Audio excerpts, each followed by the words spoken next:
I am going to start our YouTube Mastermind. Welcome, welcome, welcome everyone. Thank you so much for coming. As you know, this is YouTube Mastermind, and our speaker tonight I'm so excited about is Jarrett New, and his channel is called Vinyl Eyezz. Jarrett joined YouTube July 11th, 2015. That is not very long ago, is it? That's about 4 years ago. Today his channel has over 147,000 subscribers. That, people, is a small town. 15,839,287 views of his videos. Right? So, oh my God. So think about it. I mean, you have a business, right? How many people can you reach in your town? In your town. Even if you're online, even if your business is online, how many people do you actually reach? YouTube gives you the opportunity to reach the world. On his channel, Jarrett already has 261 videos. So once you go to his channel and subscribe and hit the little bell so that you get notified every time he posts a new video, you are going to end up binge watching because there is so much there to see. And look at his thumbnails. How cool are they? You know, so it's like art just looking at his channel. His channel features everything music and sound related, from record players to cassettes to vinyl to CDs. Look at all the cool things that he brought to show you guys. So get ready to meet the guru of music and sound. Let's welcome YouTube Mastermind, Jarrett.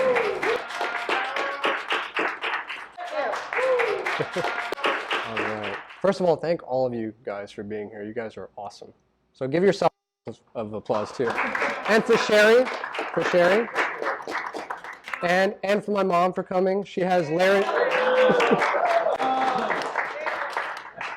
laryngitis, so she can't really talk that much right now, but thank you for being here. Okay. Well, hello, my name is Jarrett New. I'm 30 years old. I run a YouTube channel called Vinyl Eyezz, which is all about vinyl records, cassettes, vintage stuff like Sheri was saying, and really just music in general. Today, I'm going to share with you guys my journey on YouTube, what I've learned in 4 years, a lot of tips on how to get started, so get your pens ready, and overall how you can grow your own successful online brand. But before we get to all of that good stuff, I want to share with you guys something real quick.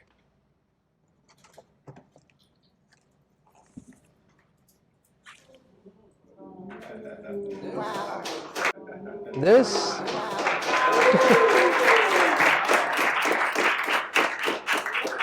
is a silver play button, and they send these to you after your channel passes 100,000 subscribers. And they also send the silver play button with a letter from Susan Wojcicki, the CEO of YouTube. I'll just set that right here. So they send you a silver one. Very funny. I'm going to protect that with my life. So they send you a silver one when you pass 100,000 subscribers. They send you a gold one after you pass 1 million subscribers. And a diamond one after you pass 10 million subscribers. Now, I wish, that would be so cool. No, this isn't a real diamond. So, I'm a long way away from the gold or the diamond. But in today's talk, like Sheri was saying, I'm going to share with y'all how I earned my 147,000 subscribers, 15.8 million total views, and 260 videos. And I turned YouTube into my full-time job, and how you guys can do the exact same. Okay? Wouldn't that be cool to work for yourself? Okay. Now, here's a little backstory about myself and how I got to where I'm at now. I was born and raised in Corpus Christi, Texas, and ever since I was little, I've loved playing around with the camera and making films. This is not me, by the way. It's not me. Now, my early films sucked. They were terrible, but they taught me a lot about what not to do. So it was always a learning experience, whether I failed or whatever. Now, when I was about 17, my family and I moved to Los Angeles so that my sister and I could pursue acting. But after about 6 months of going to auditions, I realized that, you know what, acting isn't really for me. What I didn't like was that I could try my very best in front of the cameras, but at the end of the day, it was up to the casting director if he wanted to put me in the commercial. And I hated that. I really didn't like that. I didn't like that my fate and all creative decisions were left up to people behind the cameras. So instead of acting, I started pursuing filmmaking. And that was a much better path. I'd already been doing it since a kid, so it was like common sense. So fast forward a few years, I was accepted into Loyola Marymount University, where I got my bachelor's degree in film and TV production and graduated in 2015. Thank you so much. It wasn't easy. I lost a lot of sleep. After I graduated, I thought about maybe working at Warner Brothers or Universal Studios or some other big film studio over there in LA. But I realized if I were to work for one of these other studios, I would probably start out at a lower position to begin with. And I'd probably just be getting other people coffee or being on set for 17-hour days or just moving heavy camera gear. They wouldn't take me seriously. And maybe if I was lucky, after doing all this for 5 years, I'd be the assistant to the assistant to the assistant editor. And I thought, you know what? Screw that. I didn't want to do that. I wanted to start off doing creative things and making important film decisions from day one. So after I found out about how some people were fully supporting themselves from YouTube, I chose that route and I treated it like a small business from day one. I took it seriously. Now, here I am 4 years later. I moved out of LA, save a ton of money, I work from home, and I love what I do. Getting started. When you're first getting started with YouTube, one of the hardest things to do is decide, what's my channel going to be about? And is that idea sustainable? Can you make videos about that same exact topic for many years? For example, most successful YouTubers stay within one category, like technology or video games or health and fitness, and they rarely deviate from that. So you should decide what the focus of your channel is going to be from the very beginning. For me, I just gotten into records about a year prior to starting my channel, and I had a million questions about the hobby. And I went onto YouTube and I realized that there weren't any good channels talking about vinyl records, answering those questions I had. I had to look all over the place. So I figured that I would just start my own to help people that were in the same boat that I was, that were getting into vinyl records. So a big thing you should think about is how you're going to help people with your videos. What questions can you answer? What problems can you fix? Your job as a YouTuber is to entertain and inform. People would much rather watch a video about any topic under the sun that you can think of than read an article or a book about it. It's sad, but it's true. And this is why online video and video live streaming is growing. And over 300 hours, did you guys know this? 300 hours of video are uploaded to YouTube every minute. So in order to stand out among that huge crowd, you have to provide value to your viewers. If they can learn something from your video, you don't waste their time, and they like your personality, then they're going to subscribe and be a regular viewer. Also, in addition to helping people, you should also find your niche. So my category, for example, is music, but my niche is vinyl records. So having a special niche is something you should think about, seriously.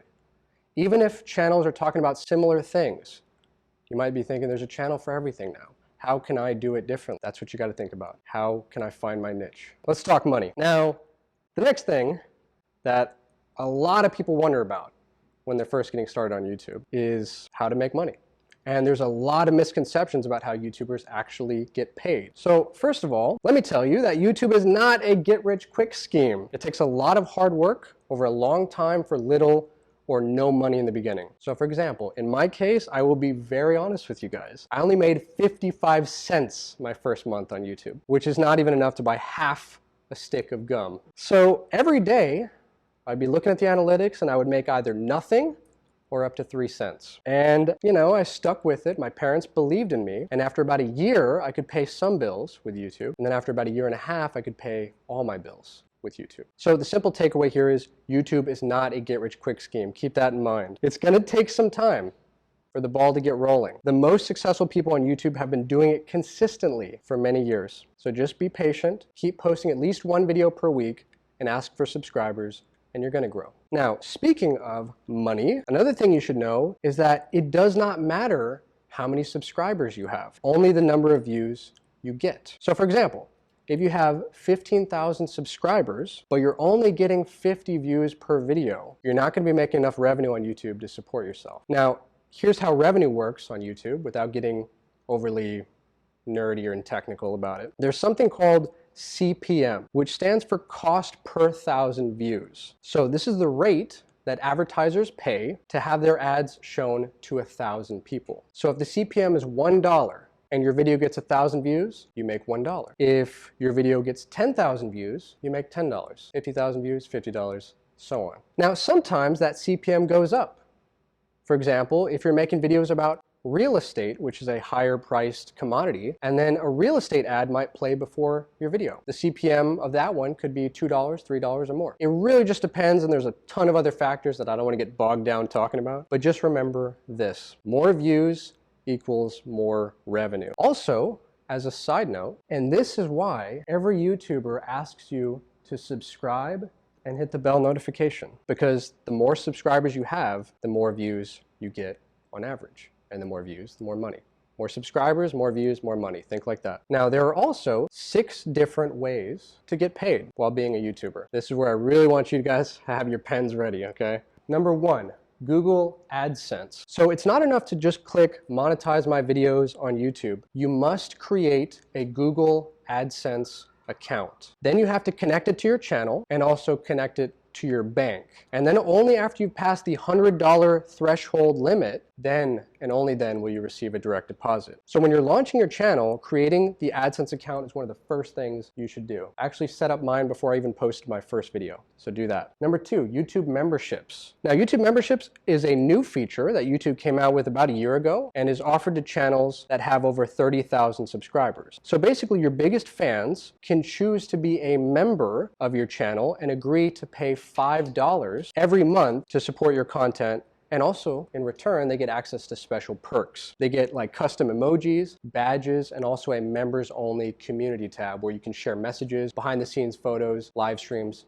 with just them. That's pretty cool. So basically, YouTube memberships are $5 monthly reoccurring payments from your viewers that love your content directly to you. So that's pretty cool. Also, the fans can cancel that at any time, so there's no pressure. Number 3, Super Chats. Super Chats are basically tips during live streams. So you can enable this feature, and during a live streaming video, like, you know, whenever you're on the YouTube app on your phone, viewers can tip you either $2 or up to $500 instantly, like that, which is really awesome if you think about it, right? You're sitting on your couch live streaming with your phone and someone tips you the highest amount, $500. How cool would that be?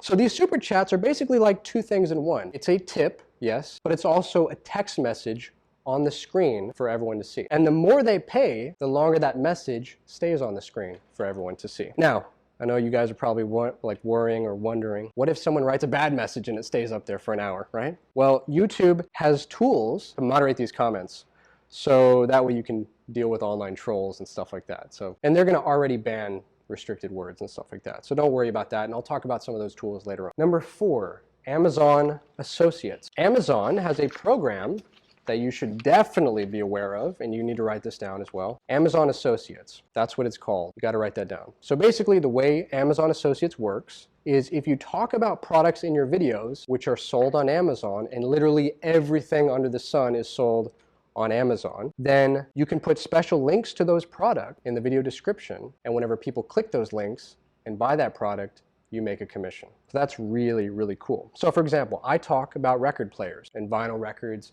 turntables, all kinds of stuff. Speakers, amplifiers, stuff like that. And so I post those special links. I'll be honest with you guys, I make more money with Amazon Associates than I do on YouTube ads. So keep that in mind. Number 5, sponsorships. When you first start posting videos online, if they're good and people like you, certain companies, brands, or individuals will reach out to you and ask you if you can talk about their products or services in exchange for either money or free stuff, which is always cool. Depending on how many views you're getting, you can negotiate your own rates with these sponsors, usually via email. And when it comes to actually getting paid and not being ripped off, which is always a thing that could happen as a creative professional, I would suggest that you guys send them invoices via PayPal. Do it through PayPal.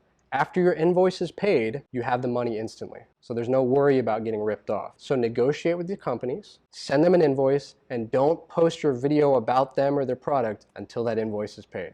Don't get ripped off. A lot of my friends in college got ripped off. Not good. Number 6, Teespring merchandise. This is one that a lot of people overlook. Merchandise. Teespring is a great website that is now working with YouTube. And they help creators sell their merchandise to fans. So for example, you can design custom shirts, like the one I'm wearing right here. You can design custom tote bags, you know, like this one. You can design coffee mugs, like I said, t-shirts, I mean, all kinds of stuff, phone cases, and you can get paid through PayPal. That's how Teespring pays you. Yet again, set up a PayPal if you haven't already, you're gonna need it. Posting videos. That's another one a lot of people wonder about. Now, after you've decided what your channel is going to be about and what value you're going to be offering your viewers, how you're going to be helping them, the next thing you should do is understand how the site actually works and how you can get more views. And like we said earlier, more views, more revenue. So here are the 3 main factors you must keep in mind when posting any video on YouTube. The title. Number 1, most important. This is how you're going to be discovered in a search engine, whether on Google or YouTube. So a great resource that you can use for free is a website called Google Trends. Write that one down. You can use that site to find which words people are searching for the most. And then you just title your videos that or something similar. So for example, I found out on Google Trends that more people search for the term record player than turntable. So I started titling my videos Top 5 Record Players for Christmas 2018, and overall I use the term record player more often on my channel, and I get more views. However, if I were to title a similar video, my in-depth review of the Audio-Technica LP120, I would not get as many views, because that title is too wordy and too complicated. So keep your title simple. Use keywords that people are already searching for, and also use those same keywords in the tags of every video that you upload. Tags are another important thing. So Google Trends is a huge resource in this area. Another resource you can use that a lot of people don't even think about is the YouTube homepage. When you're on the YouTube homepage, when you type youtube.com and you're there, pay attention to what other people are titling their videos and adjust those titles to work for your content. So for example, top 5 videos and list videos in general are really popular right now. So if your channel is about fishing, make a top 5 favorite fishing poles. That video would do well. Also, another popular title right now is I did fill in the blank for 7 days and here's what happened. I did a celery juice fast for 7 days and here's what happened. I went fishing for 7 days and here's what happened. I worked at Wendy's for 7 days and here's what happened. That one would actually get a lot of views. That one would do well. There's a free idea for you guys. So you get the idea, right? Look what other people are doing and borrow. Please borrow, rip off, steal, whatever you want to do. You'll get more views, you'll get more revenue. Number 2, the thumbnail. All right, so you title your video properly, good job, and the viewer has found your video in the search bar. But they also see lots of other videos with similar titles. These are your competition. So the next most important thing is your thumbnail, that little picture which advertises your video. You want your picture to look better than their picture, because if the viewer likes your picture, they're more likely to click on it, you're going to get the view, you're going to get the ad revenue, and your competition will not. So the thumbnail photo you choose for every single video is very important. Title, thumbnail. Number 3, the third most important thing is content. The lighting, the sound, the editing, how it looks, how it's organized, or how entertaining it is. And I could talk for a long time about content. Content is everything else in the video. So although the content of the video is very important, it's not as important as the title and the thumbnail. Because if people can't find your video when they search for it, and they don't like your little picture, your content won't even matter because they're not going to watch it. So very, very important that you guys always think title, thumbnail, content in that order. In that exact order. Before you make a video, think about how you're going to market that video. If the packaging looks good, people are going to watch it. More views, more revenue. Now here are the best times to post a video on your channel. And these are in Pacific Standard Time. I've found that right here, these are great for my viewers because most of my viewers live in the US. So if you're also trying to reach a US-based audience, this is a good place to start. So let me explain it a little bit. In general, you should try to post later in the week. Thursday through Sunday is best because of the weekend. More people are on their phones. Also, when they wake up, before they brush their teeth, they grab their phone and watch YouTube. I know that because I do that too, okay? Not judging. But if you are going to post on a Monday through Wednesday, post earlier, 11 a.m., around their lunch break. they're going to have at least 30 minutes on their phone. Posting at these times, you guys, will help you get more views. Don't worry about being perfect. This one is really big. A wise man once said, your first videos are your worst videos. And that is completely true. My first video sucked. And yours probably will too. It's okay, don't worry about it, okay? The more you make videos over a long period of time, you're just gonna get better and better. And when it comes to the style of your videos and finding your own creative voice, you'll figure that out as you go as well. As I said earlier, just pick your category and get started. Post one video a week, ask for subscribers, and don't worry about being perfect. Also, this is why camera gear isn't really that important. Now, don't get me wrong, I'm a huge tech nerd. I can answer any questions afterwards about all the camera gear I use, and I love nerding out about that stuff. But you don't need to run out and buy a very expensive camera to get started on YouTube. In fact, you already have one. You can start making videos with your smartphone. Most smartphones now have a camera, a microphone, and can record in 1080p, which is the standard on YouTube. So there you go, do that. The most important thing, as I said earlier, is that your intention is good, that you're helping people, and that you're offering value to them. Now, as a side note, here are some great YouTube channels about how to be a better YouTuber. If you guys are not following these guys already, you definitely should. I've learned so much from these guys, and you should write them down. Daryl Eyezz, Nick Nimmin, Roberto Blake, video creators, YouTube creators. YouTube creators is actually run by YouTube, and that's a channel that gives you like updates as far as YouTube's latest features and stuff like that, so you can keep updated.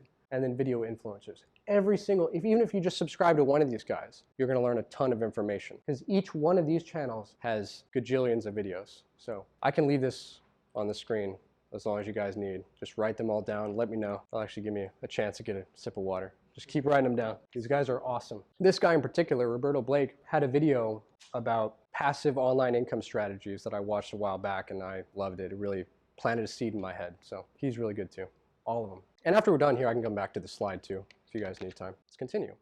Online trolls. Don't worry about online trolls. All right, moving on. No, I'm just kidding. But seriously, when you first start a YouTube channel and you start putting more of your life online, you're bound to run into trolls and negative comments from random people that you don't know. I had an entire Reddit thread about me, which I responded to in a video called Vinyl Eyes Sucks. So basically, don't let it get you down. If your intentions are good and you're helping people, the majority of folks are going to support what you do.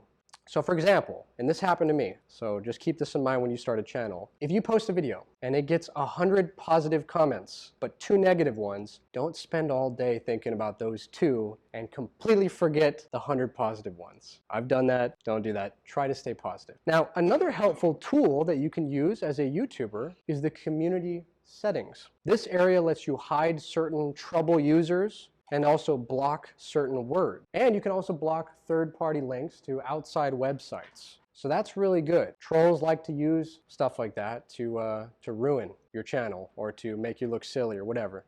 So don't let them post bad words. You can block all that kind of stuff. You can do all that in community settings. So that's very, very important. Community settings, write that down. You can hide people. And the cool thing about when you hide people is that they can still see their comment, but no one else can. So that's kind of cool.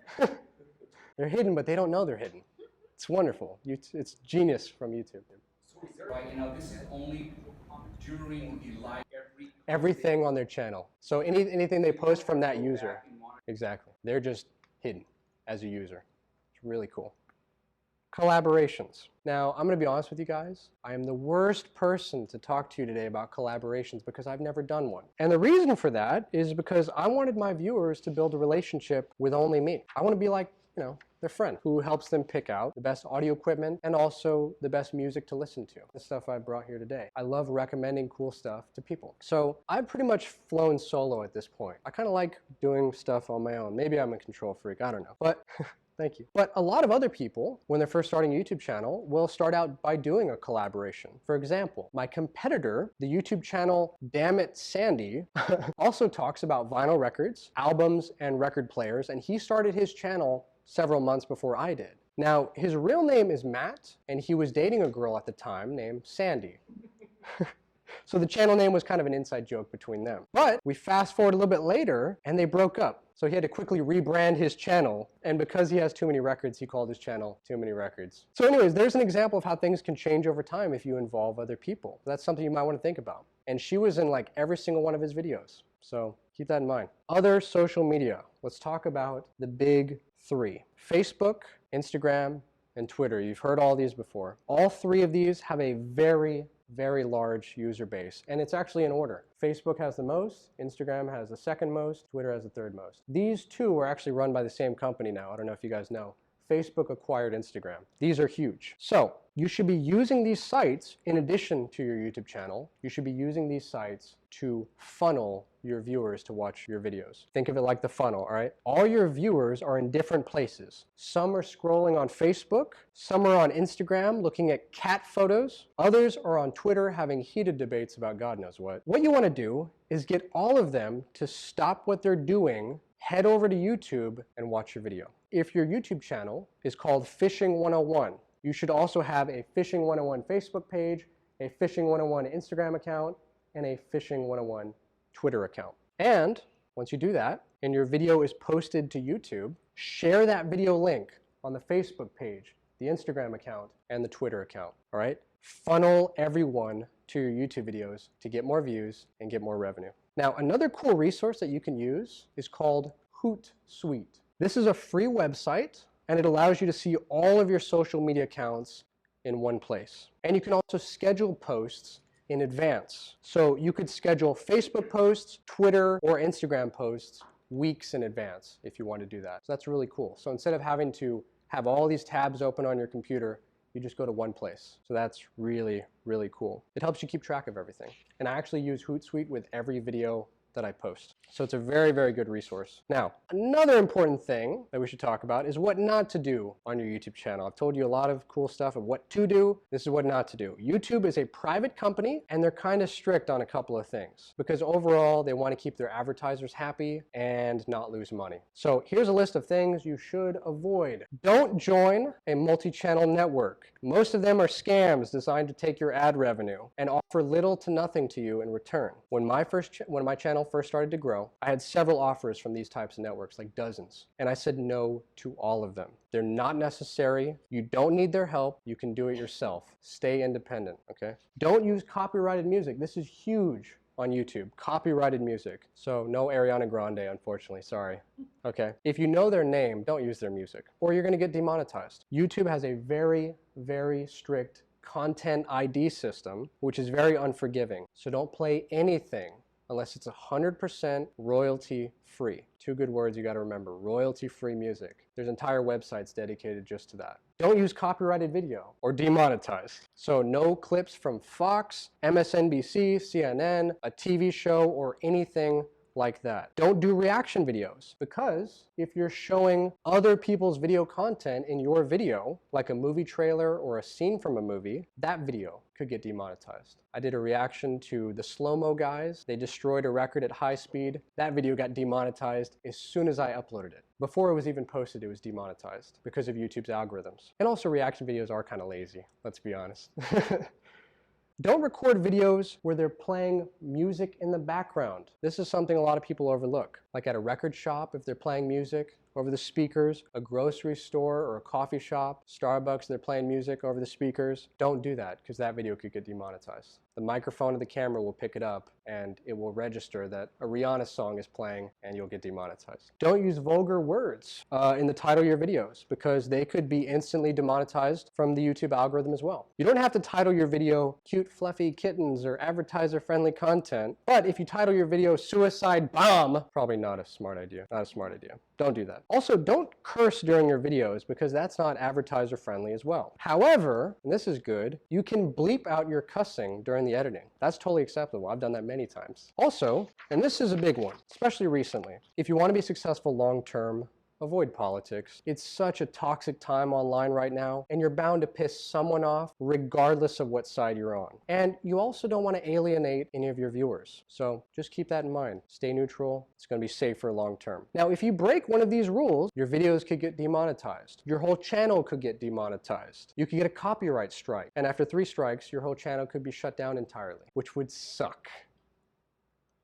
Now, I also encourage all of you to read YouTube's community guidelines. Write this one down as well for more details on everything I just mentioned. Now, everyone got that YouTube community guideline? All right. Now, I've been doing this for 4 years now, and I still don't have YouTube completely figured out. It's kind of a mystery sometimes. So, for example, some videos will do great and others won't. You could spend 3 weeks making a video that's just totally awesome, and it gets peanuts. Or you could bang out a video in an afternoon that gets hundreds of thousands of views. There's no rhyme or reason to it sometimes. There is no perfect formula for a viral video. Doesn't exist. But what you can do is stay consistent, keep trying, keep posting 1 video every week, keep asking for them to subscribe, and eventually something will stand out. If a certain video gets more views, make more videos exactly like it. People are telling you that's what they want to see. So keep what works and ditch what doesn't. You'll figure it out as you go. So in closing, I hope my talk today has inspired you to build your own online brand. Give YouTube a shot. It's really cool. Go out and create something awesome that people are going to remember. Thank you for listening.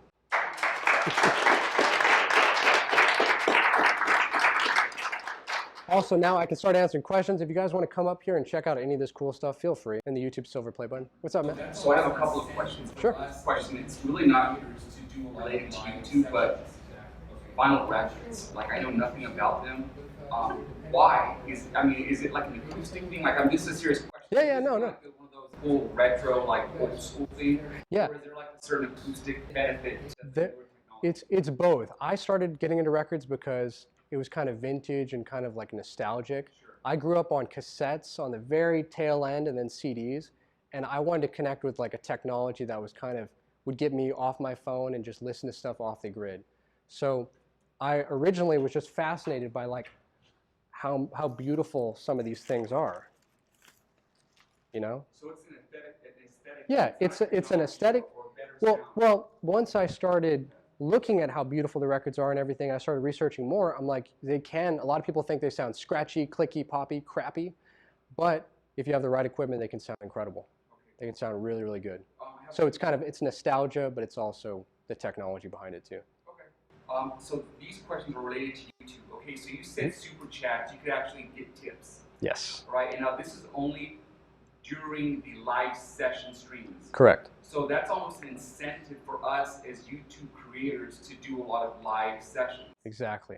Now, live streams are kind of interesting because they're dependent on your internet connection. And the biggest thing you got to remember is your upload speed, right?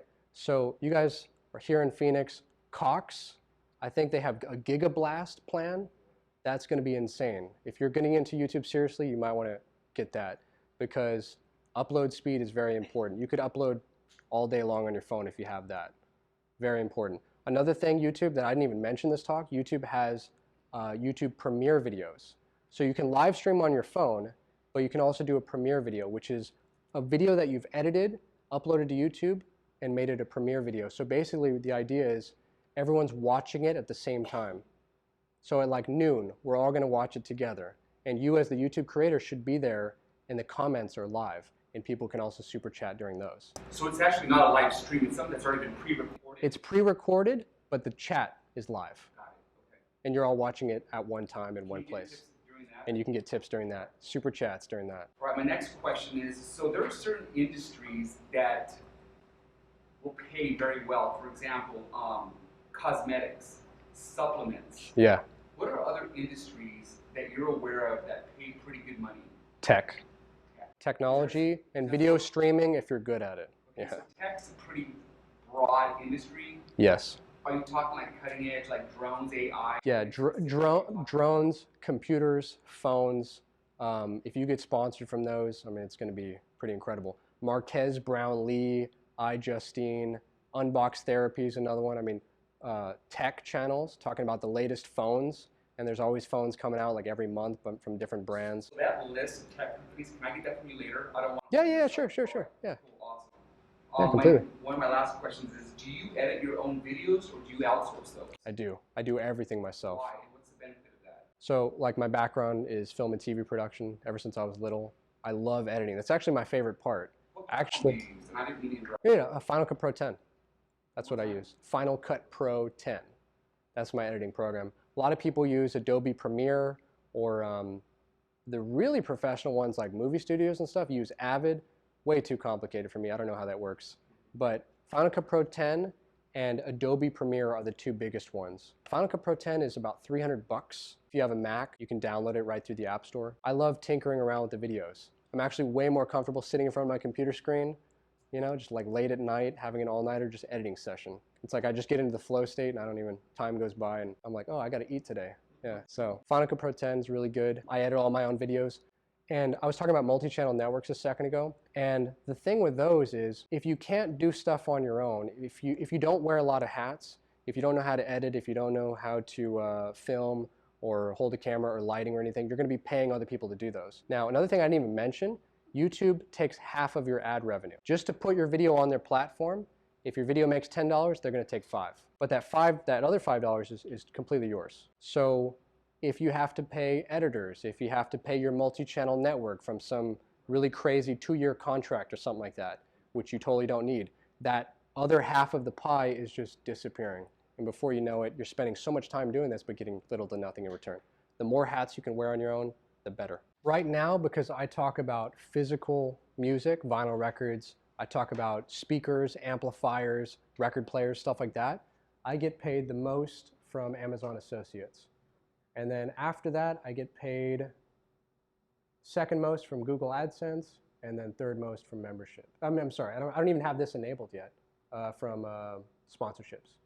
So AdSense, Amazon Associates, and sponsorships are the 3 main ways, but really look into this one, Amazon Associates. If you start your YouTube channel and you're talking about some products that can be sold on Amazon, and literally anything under the sun can be sold on Amazon, then you would be losing money if you did not create an Amazon Associates account. Whenever I found out about that, I was blown away because I had already uploaded like 100 videos. Most of them were talking about products on Amazon. I was talking about my speakers in the background. I was talking about my turntable. And I was like, oh my God. Once I found out about that program, I was like, let me sign up immediately. And then I started posting those links, and all of a sudden the revenue started coming in. Really huge. You said some of them you just weren't real happy with today. Yeah, my early videos. Like, do you suggest that people take down some of the earlier videos that are not branded right? No, I would recommend you keep your bad videos up, even if you think they're bad. We are our own biggest critics. Okay, we spend the most time with ourselves. We know, like naked. We are very critical of ourselves because we spend so much time with ourselves. Whereas another person that's looking at that video might be like, oh, he's so down to earth, or he's so chill, or whatever, or they think that we're really cool or something. It really just depends. So I would recommend keeping that video up for that reason, because they're really not maybe as bad as you think they are. Second thing is that every video you post, remember, is getting you views. Even if a video you posted 3 years ago is getting, 50 views a day, that's something. Or maybe it's getting 2 views a day. You're getting maybe 2 cents from that video. So the more videos you have, the more money you make. So you want to make sure you keep all those backlogged videos because you're still making revenue from them. Maybe it's just $1 here and there, but it's something. So that's passive online income. Keep them up. And also that could be inspiration for people who see that you're a real person. You started. Yeah, exactly.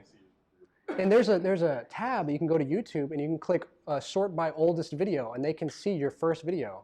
And like, let me see this guy before he got big, and they, oh wow, that's so cool that he stuck with it or whatever. So yeah, it's kind of a humbling experience too, for sure. Oh, yeah, you had your hand up, and then I'll go to you. I have a couple quick questions. Sure. When you were talking about Amazon Associates, you said get a PayPal account. I have one. Uh-huh. Do you have one that's specific for your YouTube channel, or do you just use your regular old PayPal account? I only have one officially. Let me see, did I switch it over? Actually, I think I did. I think I switched it over to a business account, and that's the only one I have. Okay. I don't have like a friends and family PayPal account. So yeah.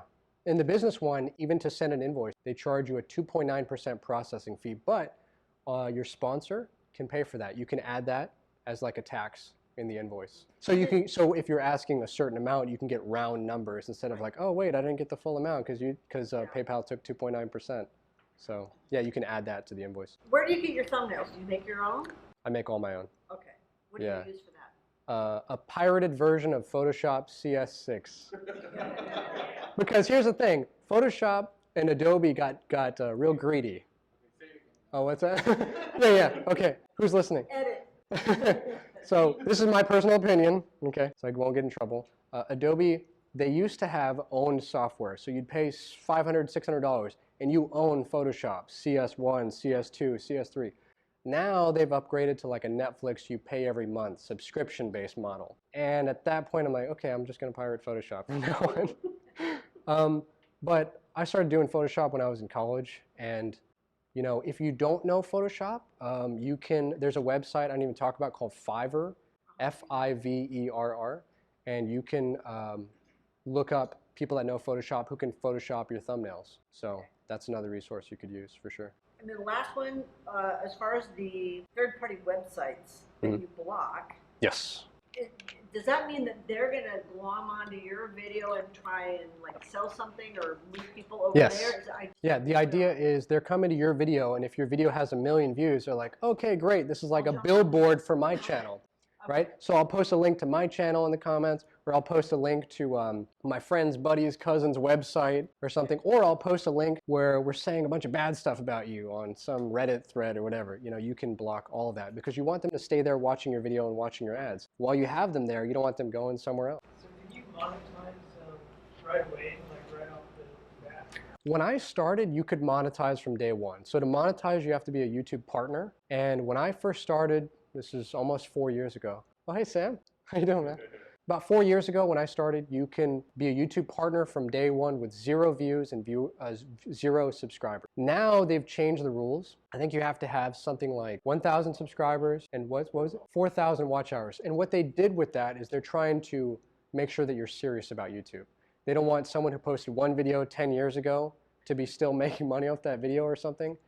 And they want people that are seriously, consistently uploading every week. They want real people and not anonymous computer spam accounts. So that's why they kind of changed that. But if you start uploading and you ask all your friends and family on Facebook to subscribe to your channel, which is what I did in the very beginning, you're gonna start growing. So just stick with it, 1 a week, ask for subscribers, you're gonna grow. I think it's a good idea to stay within one category, but how you stay within that category and finding your voice and your niche, that's totally up to you. For example, this one YouTube channel that a lot of my viewers watch, and I think he's a cool guy, is a channel called Techmoan, Techmoan.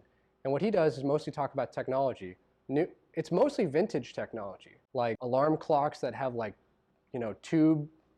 tube displays in them, just like random stuff. He's had a couple of videos about like vintage audio stuff too. And every once in a while, he'll kind of depart from that. Most of the time we don't see his face, but every once in a while he'll depart from that and he'll have like a little comedy skit at the very end of the video. He'll have puppets as well. He made a puppet version of himself and he'll have these little things. So if you stick with the rest of the video, at the very end, you got a little treat. So he's talking about technology, but he's just not doing it the normal way, having fun with it. So you could do that. I would recommend staying within your category, but how you do that is totally up to you. What's up? Yeah, do you have recommendations around the length of the video? Is there sort of guidelines? 3 to 5 minutes on average. That's perfect like snack size content, because yet again, 80% of my viewers watch my videos on their phone. I polled them on the YouTube community thing, so I know. And some people watch on their TVs, like through their Xbox or PlayStation or whatever, but 3 to 5 minutes so that you can have an ad in the very beginning of the video, and sometimes like an ad will play in the very end of the video too. If your video is over 10 minutes long, you can have ads play in the beginning, the end, and also mid-roll ads in the middle. Basically, if you have like a 30-minute video, you could have ads in the beginning, the end, and like 2 different spots in the middle or 3 different spots. You could have an ad every 5 minutes. It really just depends. But ideally, YouTube also, another thing I didn't even talk about is the YouTube algorithm. This is how YouTube recommends your videos to other viewers. If your audience retention is really bad, so you have an hour-long video, people are only watching the first 2 minutes, YouTube's not going to promote it. This is why it's good to keep it simple. Keep it short. 3 to 5 minutes is perfect. Like 3.5 minutes. If you can talk about one thing, keep it within that time, it's going to be perfect. Hey, yeah, there's multi-channel networks, and basically the main thing you need to know about them is that 99% of them are scams. They tell you when your channel is growing, you're getting more views. Let's say you're getting 2,000 subscribers, 3, 4, 5,000 subscribers a month. You're getting thousands of video views. These big multi-channel networks, which I won't name their names, but I could, they'll reach out to you through your business email that you have on the About page, and they'll say, hey, we love your content. We'd love to help you make better content. We'll give you custom thumbnails, like I'm photoshopping them myself just fine. We'll give you royalty-free music, like I've already found royalty-free music. We will we'll promote your content. We'll help you make playlists. Like I can make playlists myself. And in return, how about you sign a 2-year contract with us and give us like 20% of your ad revenue? So most of them are scams, and once you sign that contract, it's really hard to get out of. And they keep you bound usually for 2 years. It used to be a big problem when I started about 4 years ago, 3 years ago. I think they're starting to phase out. But if you hear the word multi-channel network, run. Yeah, what's up? But you did mention that you were able to make a living Yes. off YouTube. If you don't mind me asking, what is a living? I'm not going to go into exactly how much I make, but let me tell you that And the reason why I asked, yeah, you're going to want to keep videos short, 3 to 5 minutes. You're going to want to stick with something technology or real estate related. And basically, so getting back to money, Thanksgiving, like November and December, is my best time because that's whenever everyone's buying turntables and records for their friends and family. But the biggest thing is they want turntables for their kids or for themselves. So I posted a video called Top 5 Record Players for Christmas 2018, and that was a really good idea. I was actually in the middle of moving when that video was posted, but that video it did really, really well. Keep that in mind. Whenever you've got holidays coming up or something, make special videos geared around those. But if you're selling stuff, if you're talking about stuff that people can buy on Amazon, Thanksgiving and December are the best time of the year. Those Black Friday sales and all the stuff on Amazon. Yeah, what's up? So do you actually sell record players and records? I don't personally, but I'm an affiliate. So basically, kind of like, okay, think of it like this. When you walk into a Best Buy and you look at the nicest 4K TV, you're like, oh, that looks so cool. I want to buy that, right? And the salesperson comes up, how can I help you? And they help you with the TV. They answer all your questions. You say, okay, I'm gonna get that. They wheel the 4K TV up to the front and they get a commission off that sale. Think of the same thing, only on Amazon, online, and hundreds of thousands of people. It's much bigger. So basically, I don't sell them directly the products. Amazon does that, but I sell them on behalf of Amazon. And another thing, Amazon has really strict rules about this. Don't just promote any old thing. Promote stuff that you actually have experience with. I only talk about turntables I've used. I only talk about the albums that I've listened to, stuff like that. The speakers that I've played, the headphones that I've listened to, stuff like that. Don't deceive people or else your Amazon Associates account could be taken away from you. Yeah, wouldn't be good. Sheri, what's up? Talking about Amazon Associates, are you posting your links on top of your videos or in the description? In the video description. In the YouTube video description, a lot of creators will use that place to put all of your calls to action. Click this link to follow me on Instagram. Click this link to follow me on Twitter. The most important area of your video descriptions is the first 3 lines. That's where I have my vinyl records set up and I have my links to everything. That's where you should put your Amazon affiliate links. Don't put them in like the comments or anything like that. Put it in the video description. And those first 3 are the most important. That's kind of like your billboard. That area is very important. Something at the very bottom of the video description, no one's going to scroll down there and see that. Yeah. Okay. So for video production, can you tell everyone what a typical production scenario is for you? How you set up, how long it takes you, when you come up with your content, and then do you post on the same day all the time at the same time? No. I should post on the same day every time consistently. I should post at the same times, but I almost never do. I try to, but I always post on the weekends though. I always try and post Thursday, Friday, Saturday, Sunday, 9 a.m. to 7 a.m. Start early because, it's the weekend, more people are going to be on their phones. So I'm trying to get back to being more consistent. Posting 2 videos a week would be great. Posting 3 would be insane. And the reason I say that is because my videos, I'm a tinkerer. I tend to spend a lot of time editing, alone in my room, watching the computer screen, just like perfecting it. Oh, like editing this part. And so you can chase perfect forever. Sometimes a good video could take me maybe like 3 days to edit. Now I'm also a procrastinator and I'm lazy sometimes, but on average, sometimes it'll take me, if I'm really hurrying and I'm not talking about too much, I have like text and graphics and stuff I'm doing. I could edit a video in a day, but safely about 3 days for my channel. Because the way I'm thinking about it is like, I would rather that video, spend a little bit more time on that video and it's perfect and I'm happy with it, than to kind of rush it or feel like I'm a kind of a perfectionist. But then again, it could just be a numbers game. So finding the right, it's the right balance. Yeah. Your 3 points was Yeah. title and thumbnail, right? Yeah. So if you really focus on those and then you have a high quantity, Yeah. then your odds are better, I would imagine. Yeah, completely. I mean, you could set up a camera in front of you and just turn it on, talk, and then turn it off. You know, film a 10-minute video or film a 3.5-minute video, whatever. And with no editing, you know, or just color correction or something simple. You could do that. I feel like I'm better with editing. I'm not a stand-up comedian. I need editing to kind of look cooler on camera in a way. You know, maybe I'm too self-critical, like I was saying earlier. We spend too much time with ourselves, like, oh, I didn't quite pronounce that right or whatever, you know. So yeah, we spend a lot of time with ourselves. We're our biggest critics. I need editing. I love it. And in YouTube, it's totally acceptable to do jump cuts. That's a big thing too. And also, just a tip, if you're talking with your hands a lot and you're moving around, people won't even catch the jump cuts. So remember that. You could pay others to edit your video.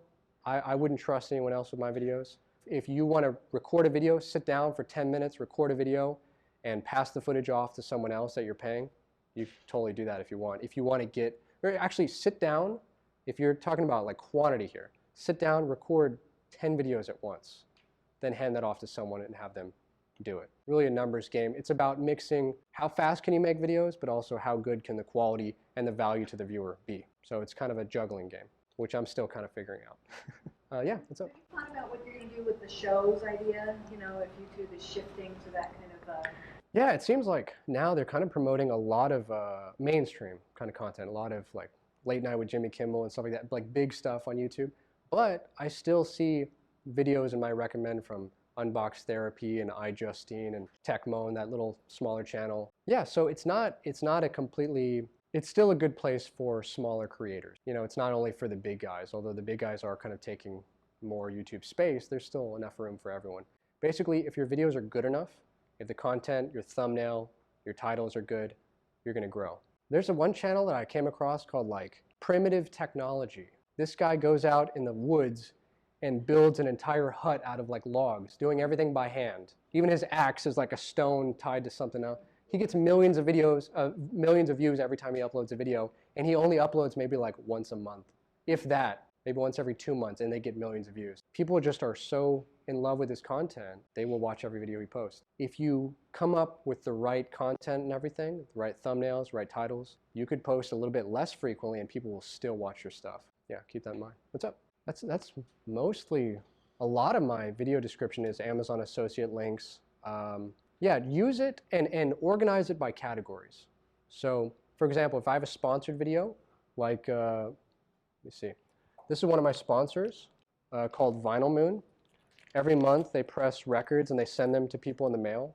If they're sponsoring a video of mine, they're paying me to talk about them and their service, I will put their link at the very top and I'll bump mine kind of down.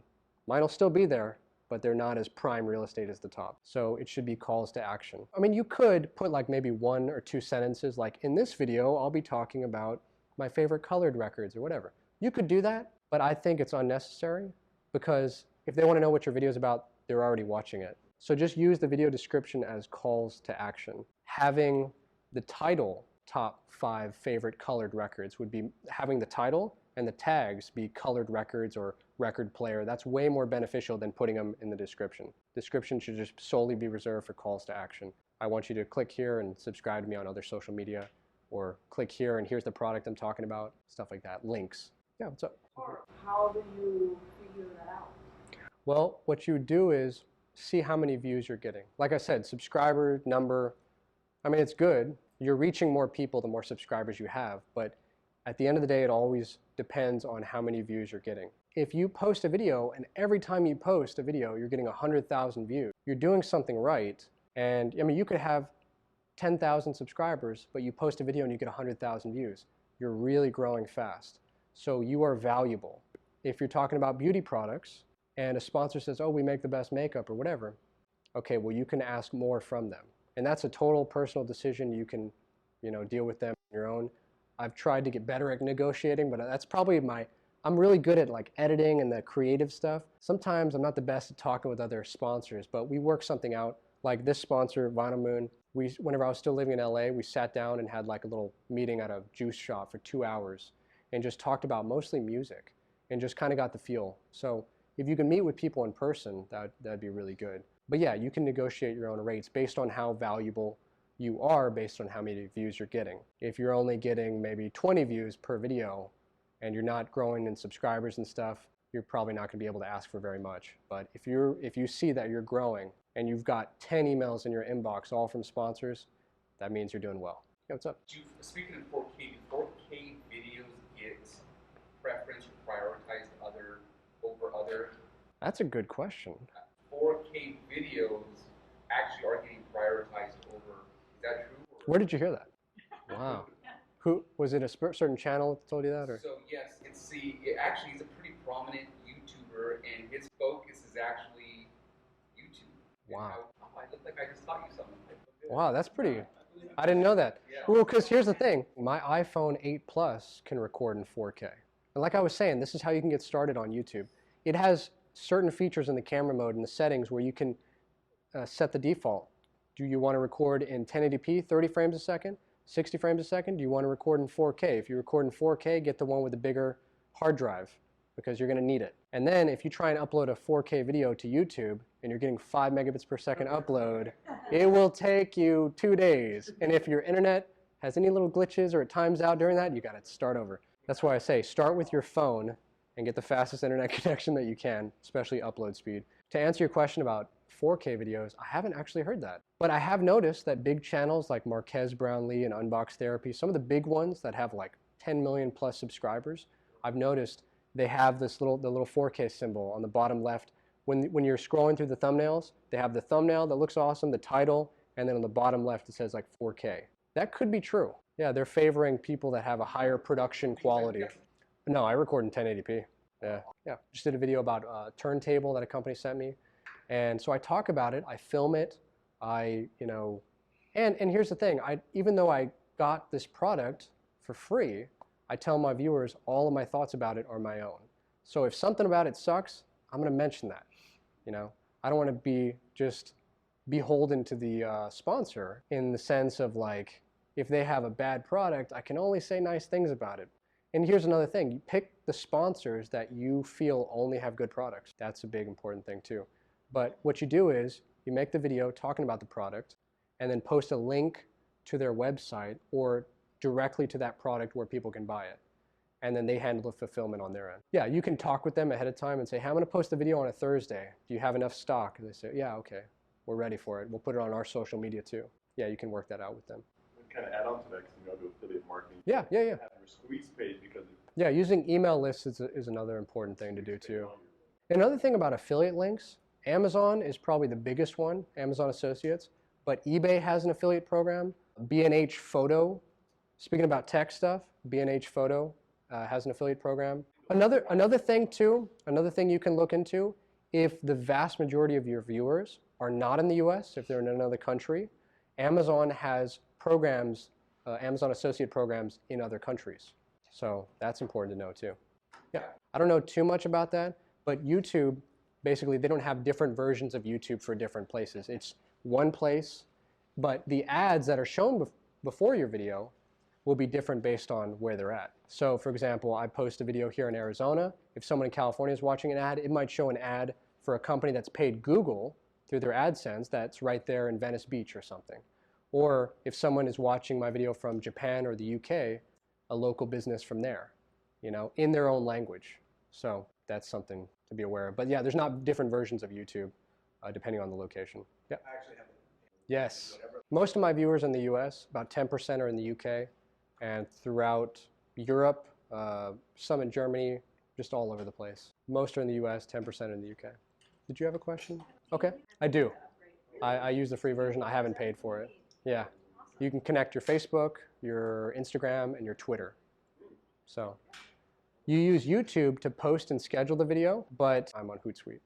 You use YouTube to post and schedule the video, but Twitter, Facebook, and Instagram, you can schedule the post ahead of time on Hootsuite. So that's pretty cool. So if you schedule the YouTube video to go live at 7 a.m., then also open up Hootsuite and have a special post to go live at 7 a.m. at the same time. And you could be sleeping, and all this is being published. It's pretty cool. Scheduling ahead of time is definitely a good thing. Yeah, sure. Okay, so the most important question, you're on a deserted island. Okay. You have one album. Which one is it? Oh, man. Oh. It's not. Your answer kind of depends on if I subscribe or not. It's not a. I'm trying to win over this one subscriber. Probably this one. This isn't an album. It's one song called "The Glorious Dawn" by Carl Sagan, and this is actually a representation of. It's a vinyl record form of the golden records that they blasted off on Voyager 1 and 2, and are now traveling outside of our solar system through interstellar space. This is. What is the title of that? It's called A Glorious Dawn by Carl Sagan. So this guy took. Sure you don't want Dark Side of the Moon? You only have They're both good. one song. They're both good. I think this one represents like humanity and a lot of cool stuff. So, and it's about science. It's about the universe. All kinds of cool stuff. This one's really cool. There was a Carl Sagan. Two. Okay. So there was a Carl Sagan TV show in the 80s called Cosmos. And this guy, this musician, this producer guy named Melody Sheep on YouTube took segments from that show and remixed them and added auto-tune to Carl Sagan. And it's a really beautiful song about humankind and its future and the rising of the galaxies and stuff. It's incredible. And Stephen Hawking, he even used sound bites of Stephen Hawking on here too. It's really cool. Actually, I made a video because Jack White is like the biggest vinyl record guy in the world. To celebrate, I think, like the 7th anniversary of his Third Man Records, he played a vinyl, no, it was a gold-plated record to a turntable on a weather balloon and played a record at 97,000 feet up. And this was the song that he chose. So, really cool. Not on this one, because this one would have melted. This one's plastic. But he used, like, metal. It was incredible. There's a whole video about it on YouTube. And so I made a video talking about that. Ray Janos, the guy who kind of choreographed all that, who was with a company called Satins, Students and Teachers in Near Space. He didn't even like know the history behind like Carl Sagan stuff, but he was so blown away by the video that I made. He sent me this record as a thank you. So this one. No, that one would be so long. Yeah, those audio recordings are online though. If you want to hear the actual audio recordings of what Carl Sagan wanted aliens to listen to representing life on Earth. It's incredible. I made a video talking about golden records in space. Check it out. So yeah, probably this one. Also, it looks really cool too. Thank you all for being here. That was awesome. Thank you guys. Sheri and Sal have been giving our YouTube meetups for a full year right now. Woo! Thank you, Phil. Thanks.